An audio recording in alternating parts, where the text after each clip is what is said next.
مبدئيا كده احنا هنتكلم عن جلداية من الافلام الكوميدي اللي اتعملت في اول الالفينات. وعاوز اقول لك على حاجة، فيلم فول الصين العظيم يا شقيق يبان انه فيلم عادي، بس هو مش عادي، وهي دي عظمته. ده محي الشرقاوي جايب 51% في الثانوية العامة، مجموع كده بالصلاة على النبي يدخله اي كلية هو عاوزها.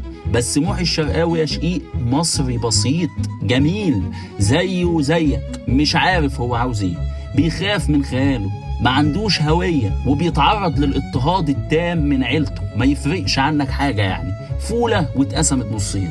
عيلة محي الشرقاوي طبعا العيلة دي غنية عن التعريف، يعتبر من أشهر العصابات والعائلات في السينما المصرية. عيلة محي الشرقاوي أشهر من عيلة فيتو كورليون نفسه. عندك مثلا جابر الشرقاوي جد محي، وعم مجرمين مصر وعميد الإجرام في بره مصر تما، وعبقرية شريف عرفة المخرج إنه يجيب سامي سرحان الفنان القدير هو اللي يعمل الدور ده. راجل زي سامي سرحان ما بيشتغلش الفترة دي بحكم السوق وسنه، وقاعد في البيت محدش يسمع عنه حاجة، مش زي مثلا حسن حسني ولطفي لبيب واحمد راتب اللي كانوا هم ترند الفترة دي وبيعملوا الادوار دي في السينما. لكن شريف عرفة ما بيستسهلش ويستسلم للترند ويجيب لك المألوف اللي انت متعود عليه، بالعكس خالص، ده هيجيب لك الراجل ده. وسامي سرحان بيحول شخصية جابر الشرقاوي لأيقونة كوميدية في الفيلم.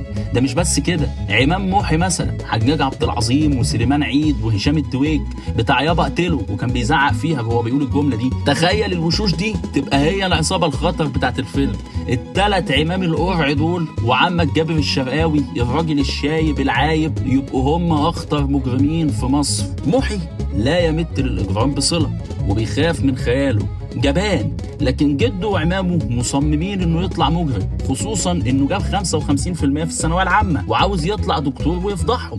لكن جابر الشرقاوي بيرشق افلام رعب لمحي في كل حته عشان يجمد قلبه، لكن محي مفيش، بيسلط عليه حرامي غسيل عشان محي ميوله الاجراميه تطلع، لكن محي مفيش، هيطلعوه في عمليه خطر جدا، ومحي هيبقى هو المحرك الاساسي، هو اللي هيخطف الفلوس والبضاعه من ابو موته وعصابته، ومحي هيفشل طبعا بسبب جبنه وخوفه. لكن الخوف والجبن اللي عند محي هيوقعه في مشكله اكبر، وهي ان ابو موته هيصمم على قتل محي وهيقلب عليه الدنيا. جابر الشرقاوي هيبعت محي عند الفرع الثاني من العيله، ام محي راقصه معتزله تمارس قهر العوالم وهي في اواخر عمرها. والتاني برضه عبقرية شريف عرفة المخرج انه يجيب لك الفنانة القديرة سهير الباروني هي اللي تعمل الدور ده، ست لا انا ولا انت نوعى عليها اصلا، وكانت الفترة دي محدش يسمع عنها حاجة، وما كانتش ترند برضه، وكانت نوعية الادوار دي بيعملها ناس تانية زي هالة فاخر مثلا. لكن برضه شريف عرفة يستميت انه يقدم لك حاجة عكس المألوف، حاجة هي جميلة وكويسة وجلداية زي ما بقول لك، لكن انت ما تعودتش عليها، ما شفتهاش قبل كده. فالراجل ده بيحاول يوريك ناس جديدة،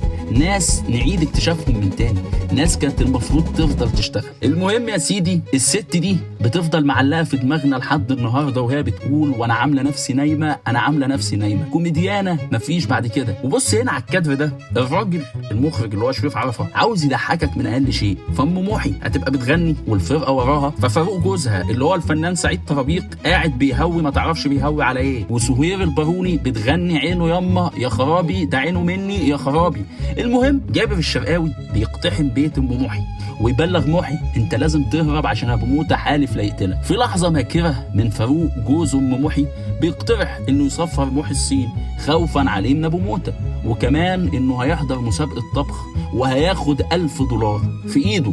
طبعا محي بيخاف وبيرفض، جبان، لكن جابر الشرقاوي بينصحه ويقول له الصين حلوه، وهيسافر محي الصين طبعا زي ما انت عارف. بس قبل ما نخش على الجزء الثاني من الحلقه، انا عاوزك تسال نفسك سؤال يا شهيد، انت كم مره في حياتك حسيت بالخوف؟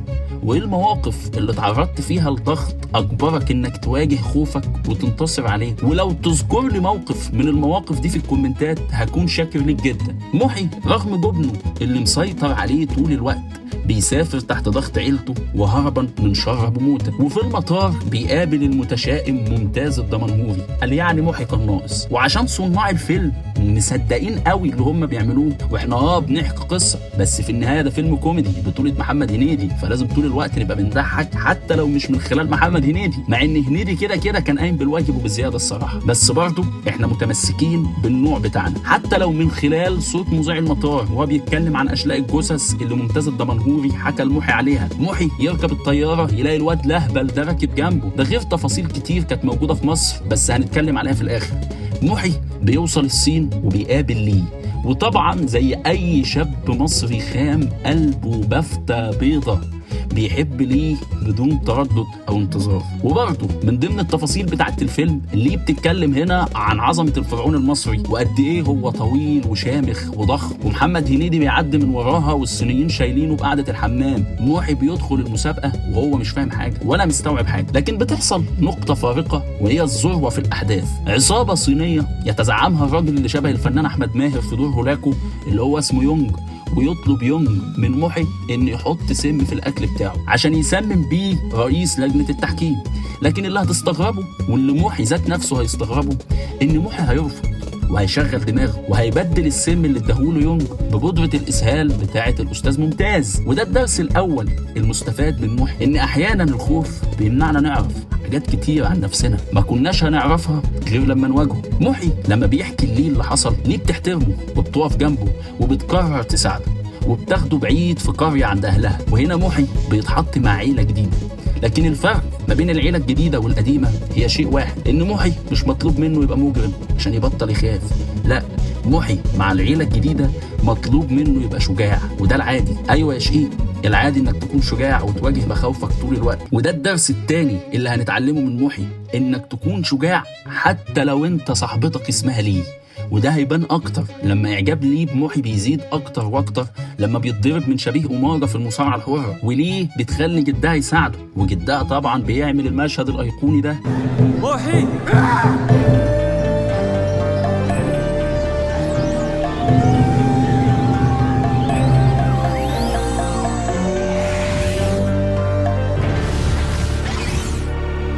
كل واحد جواه قوة روحية، لما يكون عنده إرادة تطلع. ليه وهي بتداوي لمحي جروحه بتقول له أنا مبسوطة بيك عشان واجهته، صحيح جدي ساعدك لكن أنت واجهته، وعشان كده ليه بتغني له أغنية شعرية.